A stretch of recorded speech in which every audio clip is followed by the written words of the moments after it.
Hey folks, it's Aspen. I'm your host for Forestry Talks, a podcast that explores all things forestry in Alberta, and I'm so excited to be here in Mackenzie County, the forest capital of Canada for 2024. I'm joined by two fantastic guests. I've got Lisa Wardley with me here, a councilor from Mackenzie County and a co-chair of the Forest Capital of Canada for 2024.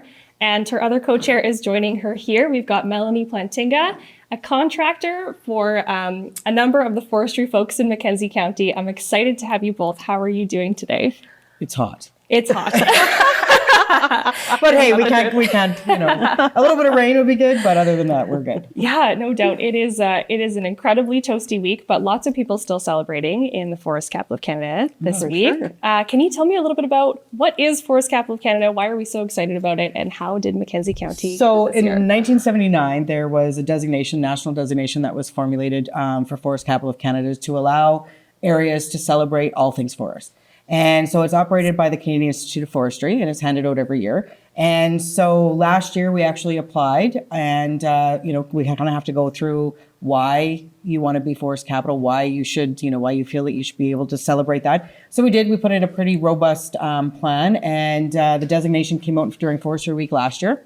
And so we accepted that. And so it was kind of off to the races starting in January. And it has been kind of a whirlwind. And yes. But we have an amazing group of people. So we have a committee that's made up of regional representation across the board. A lot of worker bees on that group. I must say, because of the distance between us, we're about the size of New Brunswick. So there's a lot of real estate in between. We do a lot on a text group. And it's everyone sort of putting ideas together on different ways we can celebrate. So it's not just forest, and a lot of people understand that as forest industry, but it's not just that. It's work, play, and live in the forest and how we're all connected, being forest communities and, individuals that live in the middle of the boreal and how we can actually celebrate that. So we've had riding in the forest capital. So we had a motorcycle rally here and we kind of sponsored the part of that and celebrated those guys doing that. Rodeo in the forest capital, like everyone from camping to working to operating to, so it's a little bit of everything. Yeah, it sounds like a lot of fun. I hear there have been some fantastic events so far this year. So Melanie, what for you was the big excitement about having Mackenzie Region be the Forest Capital of Canada this year? Well, that's can be a tough question. We're just a huge area, and we are so dependent on the forest. It's a huge employer in the region. We plant. The companies will plant approximately 19 million trees this summer. It varies usually year to year from about 15 to about 20. They have a pretty extensive planting program. And it's just, we live in the forest. We're surrounded by it, especially Zama, as Lisa knows. And we work there, we play there. It's all important. It's all interconnected. Yeah, absolutely. And so how did the two of you find yourselves in the co-chair role of this exciting campaign? We're kind of voluntold. So when you sit in a room with a bunch of worker bees, it's kind of like everyone's good at it, but it's like, oh no, nobody wants to actually put their name on it. So it sort of rolled into there. And I have my strengths and Melanie is, her superpowers are in kind of opposite sides. So we work actually pretty well together. She keeps everyone organized and keeps me grounded a little bit because I'm very much a bubble thinker and I have all these ideas. So we work really well together within this initiation. So absolutely. Yeah. And so Lisa, I've seen you at a number of events throughout the forest industry over the last year or 6 months. And you've been such a champion about the Forest Capital of Canada. And one of the facts that I've been really excited to talk to you about is you've been really trying to change people's understanding of what we see when we look at a log truck. Because a lot of people, when they see a log truck going through their community, they're not quite sure what to think about it. And you had some really interesting they're very sure what to think about it because normally they're very negative. The Jake brakes or they're dumping, they, drop, bark and that kind of thing. And they see a log truck as a negative. And to change the mindset on certain people, you have to actually show that there is kind of an output positive at the end of the day. And so I tasked what was actually at one of the PAC meetings. It was like, okay, we need to do this. Because of course they have the log truck 1-800 number if you have a problem with the log truck phone, right? Yeah. And I'm like, okay, people shouldn't be phoning on log trucks unless they're driving like idiots. But other than that, it's like, what's the positive at the end of the day? So they work the numbers, and if I get this wrong, I apologize, but the foresters that'll be here in the next couple of days can actually correct me on that. But so for every log truck that people see going into our Tolko mill, which is lumber, that actually relates to 8 average 1,200 square foot homes. Wow. And for every log truck that goes into West Fraser, which is our OSB plant, it's 4 average 1,200 square foot homes. Yeah. So if you start thinking about that, all of those log trucks that roll across there, that's directly related to, home building, and even some, they're helping with our housing crunch across Canada. So absolutely, if you look at it, that there's a positive at the end of the day. It's not just, cutting trees down in the bush and hauling them across the scale. So yeah, big time. And, you have always been such a strong champion of the sector. How do you feel like this campaign has been able to elevate that and put even, a bigger opportunity for you to speak up for the sector?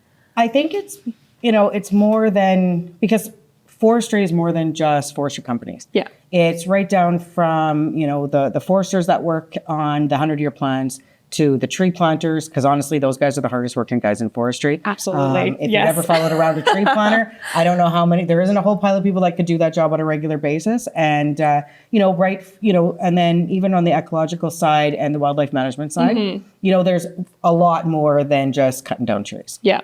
Yeah, there's tons of different jobs. I think, if I'm not mistaken, Mackenzie Region has one of the biggest forestry workforces in the province, if not the biggest. Melanie, I know that you and your partner have been in the Mackenzie Region for a long time. What makes this such a great place to work and play? Well, for work, I believe that the contractors that the company work with are some of the best in the industry. Tolko, whom I worked with for several years, they have just a fabulous group of contractors who are very professional, who really take pride in what they're doing. It's a beautiful place to be. I mean, our summers are quite spectacular with all the long days, and there's so many opportunities to get out and do different things in the forest. Yeah, absolutely. And, Lisa, as a councilor, I know you're making a lot of miles around the region, talking to a lot of folks around here. What are you hearing? Why do people love to work and play in this region? Just because, look in your backyard. Yeah. Like, how do you go wrong with that, right? And it's, I have to say that a lot of, I'm going to generalize here for a second, but, individuals that live in urban areas really don't understand it. They kind of can't get past the mud and the bugs part. And we always said that, me living in Zama, it's like you have to take that breath and get past the mud and the bugs and really see what makes this area special. And it is our forests. Yeah. It's that you can walk through. Quite a few years ago, a very interesting individual told me once that, the reason why he loves living it, like being in the bush and walking through the bush, is that you could realistically, at one point in time in this region, stand where possibly no one has ever stood before. And, I don't know if you can say that by, from other, there's other areas in the province and the country that can do that. But here, we do that on a regular basis, and we kind of take it for granted.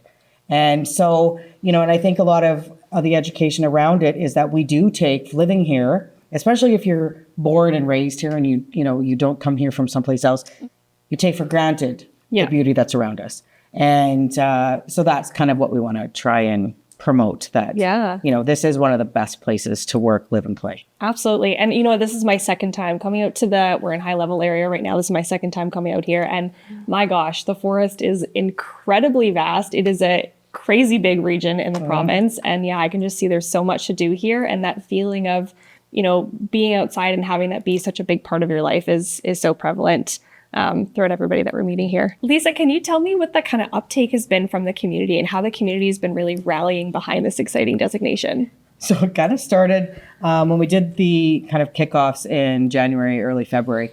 It was minus 40 during that week, so it was a little bit of a challenge. But we had kickoffs in High Level, Fort Vermilion, Lacrete, Rocky Lane, and Zama.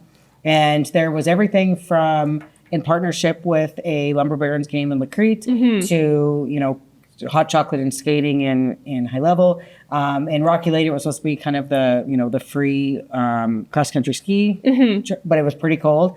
And in Zama, we actually, because of cave, once we plan something, we just go forward and do it. But we had fireworks at minus 46. Wow. And it was phenomenal.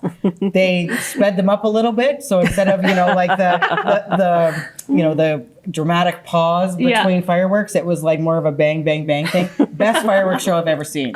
It was colder than heck, and it was minus 46. And we had a live band. It's a local guys here called Soul Smash.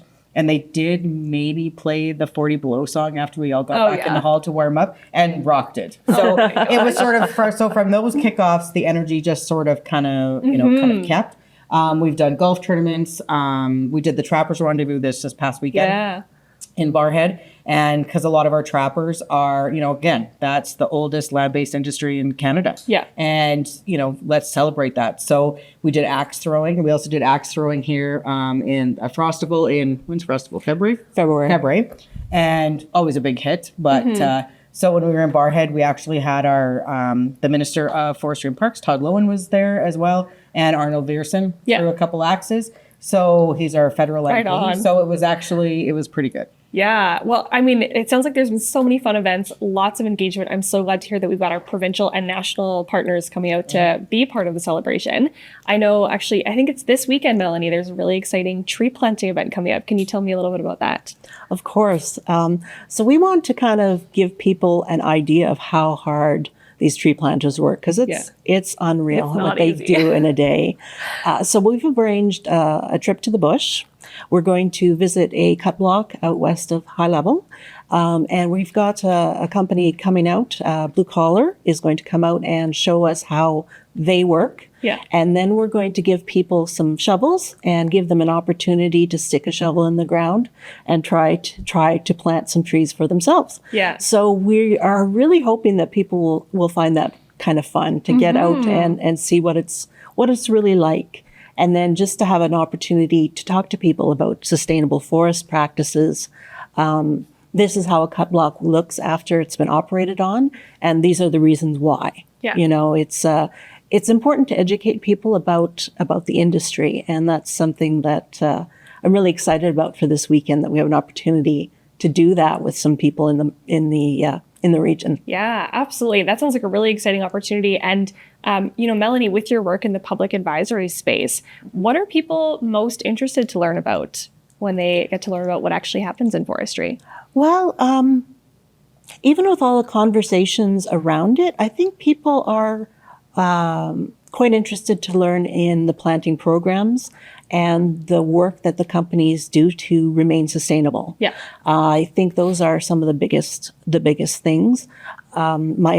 My public advisory committee, we've done a field tours the last few years where we'll take members of the public and individuals from the First Nations, and we'll visit some old cut blocks. So then we have an opportunity to walk around and say, okay, this is what a cut block will look like in 20 years or 30 years. These are some of the treatments that have been used there, and just give them an idea of what happens, what the companies are doing out in the bush.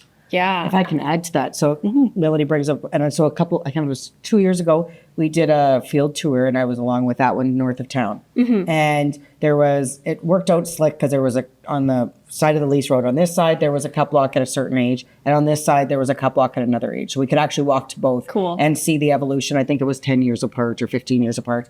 And one of the things that was extremely interesting in there is that there was very visible examples of the bend and break program. Yeah. And so for our region, our contractors use a bend and break program instead of herbicide.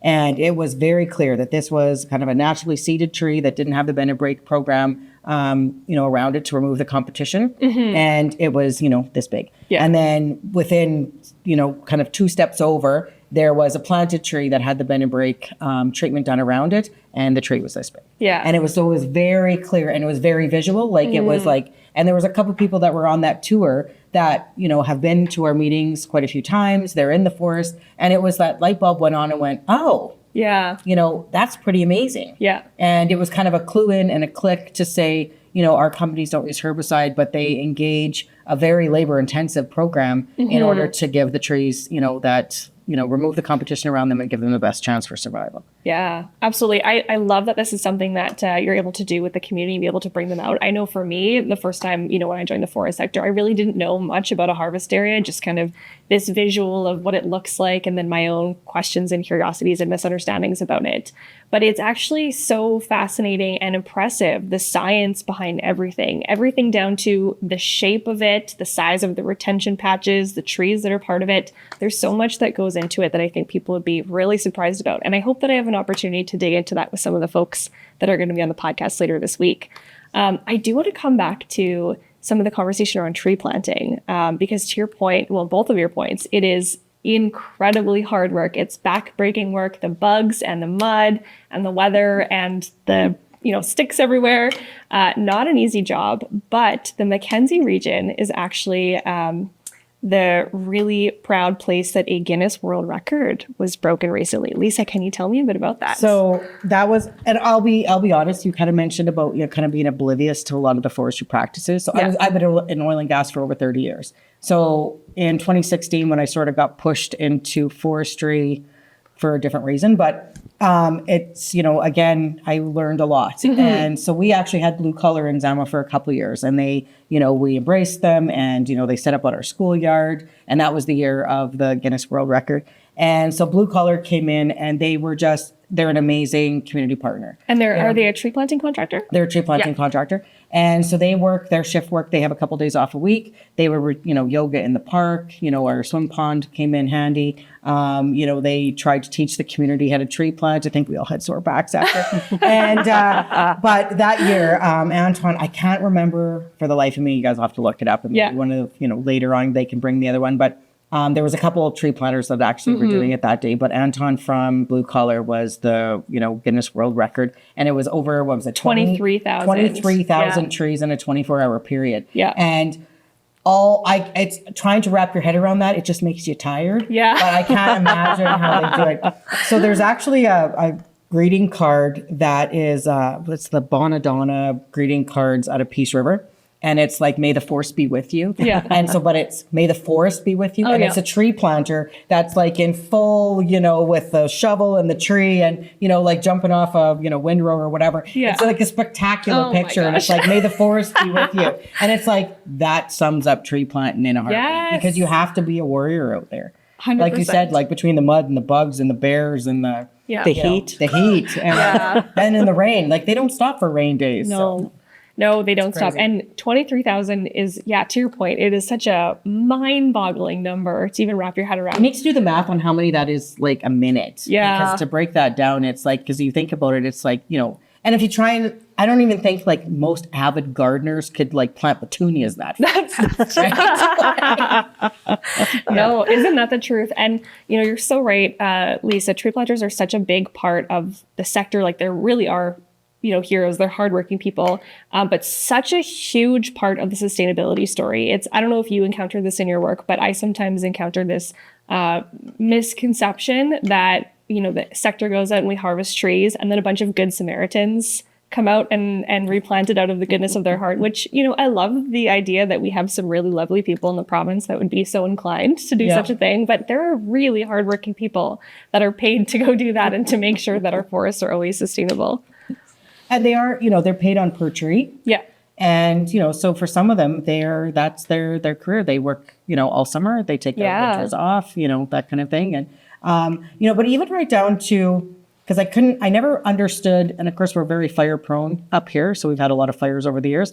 But even our forestry companies, assist in the replanting of fire burn areas, even if it's not within their cut blocks. Mm-hmm. And so that partnership between the province, the forestry companies, and the tree planters, and then, of course, all the planning that goes behind that. Because it's not like they just turn them loose in a cut block and say, go plant. Yeah. There's, breakdown from seed harvesting to, where the seedlings came from, where the caches are put out in, the fall over the winter so that they're climatized to that area. Like, it's a science. Yeah. And it's not just, like you said, a bunch of good Samaritans get off the bus with a bucket of trees and, go forth and plant. Yeah. It's very much a planned exercise. Yeah. And there's a lot that goes into it. Well, it's amazing when you talk about it. Our region is wet. usually. And Not right now. not right now. But in general, they only can get out in the woods and harvest for about 30 days, or no, 60 days, sorry. Yeah. They call it the 60-day war or whatever. Yeah. So they are out there harvesting very hard in the winter to get the trees, the timber they need to supply all the mills for the whole year. But then when it comes time for the tree planters to come in, then there's a lot of work on logistics, like you say, to fly people to the areas where they'll be working, to fly the trees in, or to plan where they're going to store them. They build those huge caches of trees, cover them with snow, pop them open in the summer. The trees are still frozen. It's amazing, like you say, how much planning it goes into this. Yeah, absolutely. And you know what, you bring up some interesting points there, Melanie, because that was something that was shared with me last year when I was here at High Level, that it is such a uniquely small operating window in the winter for harvest. Can you explain why that might be? So because the area is quite wet, and there's not a lot of infrastructure. Like if you go to some places, you'll see a lot of roads. We don't have a lot of permanent roads. In fact, the companies, when they go out and operate in the woods up here, they build ice roads to get into an area where they're going to get the trees out, and then they have to roll that back as they leave their operating area.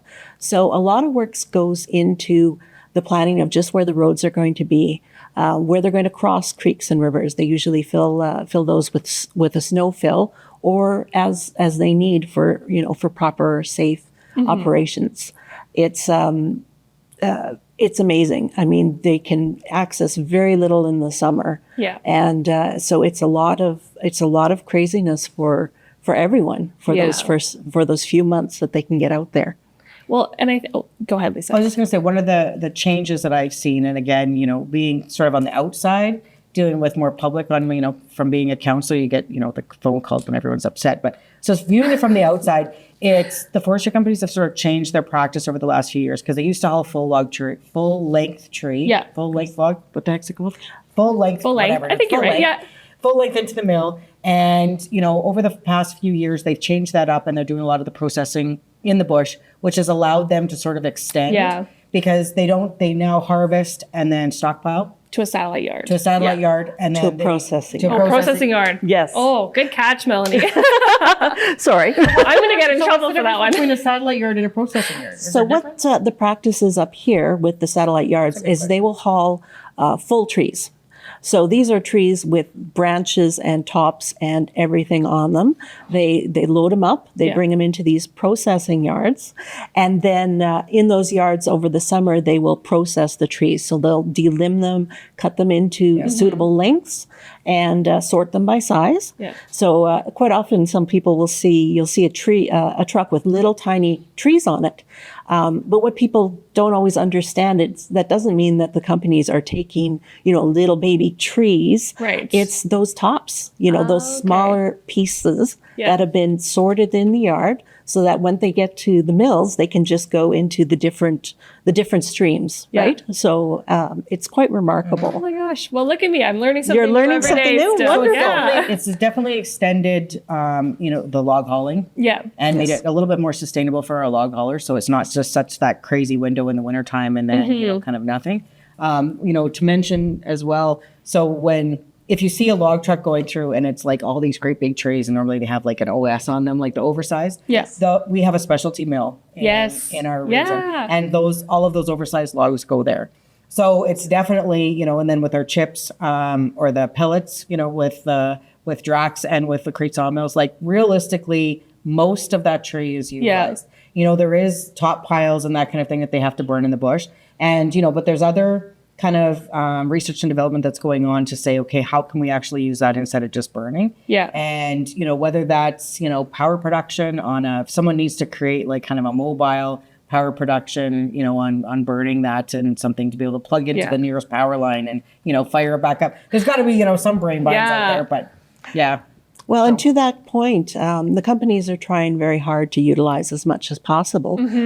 I don't recall how long it's been, but we've had Mercer come up in the past. Yeah. And they will set up in one of those processing yards, and they'll chip the tops and the branches and take them back to the Mercer plant in Peace River. Yeah. So there too, it's just trying to utilize the resource as much as possible. Absolutely. Yeah, well, you know what I appreciate about this whole process from the utilization standpoint to, you know, working within a very small harvesting window is just the care and commitment and the thought and the intention that's behind every single thing that we do in the sector. I think it speaks, you know, really, really well to that. Nothing happens here by accident. And we have such a culture of continuous improvement and continuing to try to figure out the best way to do something to be sustainable and to always improve that. And so lots of exciting stuff going on up here. Yes, there is. Yes. Yeah. Awesome. Yes. Well, my last question for the two of you before we maybe wrap this up. I am so curious how the designation of Forest Capital of Canada is going to live on here in Mackenzie Region in the future. So we've had a couple legacy projects already, and then, you know, I don't know if that's going to be all of them. There might be a couple more, who knows, you know, because again, we're a bunch of idea thinkers. But so the first one that's kind of out there, and you can actually, you know, see the one in high level here is already up, but we did custom made fire pits for the communities. So there was 5 custom made fire pits that came out. They have the community name plus the Forest Capital logo. They have a cooking grill on them, so that for like many moons to come, we can actually, you know, remember that we were Forest Capital of Canada for 2024. So that's kind of a, you know, very visual, you know, community-based initiative. And then one of our biggest legacy projects, and they're actually up here, kind of tag teaming with you guys here this week, is Boris, our white spruce from the forest. And that is going to be geared into an interactive video program, educational program for kids. And we don't want to give too many hints out about that one, but, you know, kind of watch for Boris. And he's going to make a perfect mascot, I think. Yeah. But that's kind of a learning opportunity. So, Well, he's a great looking little character. Yeah. He's a lot of fun. I think people will be pretty excited to see him. Oh, fantastic. Right on. Well, thank you both so much for joining me on this. I know we've got some other great guests lined up for this week. Any maybe teasers or highlights that you want to point out that listeners can expect in the coming series? So we have a lot of amazing people here. Not a lot of them are comfortable being on, you know, kind of a podcast or having a camera in front of them. Yes, I always say I'm an extrovert on behalf of an industry full of introverts. So yes. Yes, they're happier in the bush. Yes. So we'll see how it goes. But if you can get them talking, I know John Thurston. Yeah. I've known him for a long time, and him and Gail Hayday are like master educators in the forest up here. And if you can get them talking about stories, the hour might not be long enough to, Brilliant. to gather I can't everything. wait. Yeah. Out of what they know, we have a couple very energetic younger foresters. Yeah. One from West Fraser and one from Tolko. And so they'll be interesting and to see. And then we have the Reeve of Mackenzie County. Yeah. So Josh Knelson will be here as well. And then Terry Justman, who is he works at the GOA on the forestry side, but he's also a councilor for the town on high level. Awesome. So, you know, he's very much educated on the forest side or the fire side of the forest industry. But again, you know, some good guests. Awesome. Sounds like there's some great conversations. I can't wait for this week. We're going to have a great week. Yeah. Thank you so much for joining me. Any final thoughts? If you have never been in the forest, you need to get out there. Yeah. And I'm not, you know, even if it's the urban forest in the River Valley in Edmonton, you know, get out there and, you know, explore it and engage. But really try to get out into a real natural forest because it's not, and I guess one of the things, I know we're running out of time, but one of the things that, and I'm excited about Boris, and Boris was actually the idea of Boris, or an educator that came from the boreal forest, actually came out of some of the work that we've done back starting in 2016 on the caribou file. Mm-hmm. And one of the things that we were struggling with is a lot of individuals, when they think forest or forest management or, you know, pristine forest or natural forest, they think of, you know, great big 100-year-old redwoods and 1,000-year-old cedars and wandering through the underbrush. And it's like, okay, that's not what the boreal forest in our region looks like. Yes. It's, you know, 80-year-old poplars that are falling down, bugged out, or ready to burn. And so our forest is completely different than a lot of the forest that people see on TV or in commercials. but it is spectacular in its own right, and it's beautiful, and it has a lot of benefits, but it needs to be managed differently. Yes. And our forest companies and our forest communities and the individuals that are up here understand that, and we just want to try and get that message out. Absolutely. Awesome. Fantastic. Thank you both so much. And come on out to Mackenzie Region to celebrate with us for the Forest Capital of Canada this year. Thank you so much. Thank you very much, Thank you. Aspen. Thanks for joining me for another episode of Forestry Talks, a podcast that explores all things forestry in Alberta. If you're curious to learn more, check out our website, albertaforestproducts.ca or loveabforest.ca. I'm your host, Aspen Dudzik, and I'll see you next time.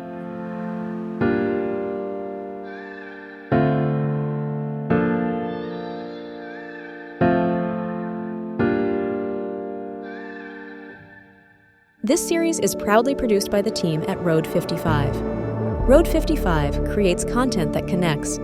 For more information, visit our website at road55.ca.